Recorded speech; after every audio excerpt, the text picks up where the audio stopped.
Welcome. In front of me I have Cubot X19 S, and today I will show you how you can add widgets to the home screen. So you have to click and hold your home screen in the first and tap on the widgets. Right now, if you want to attach one of this widget to the screen, for example clock, click, hold and then put it, for example, on this screen.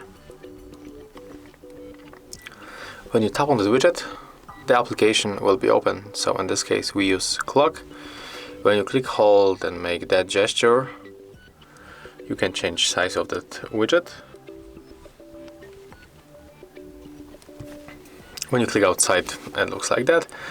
When you click and hold it, you can remove it just like that. So if you find this video helpful, remember to leave a like, comment and subscribe to our channel.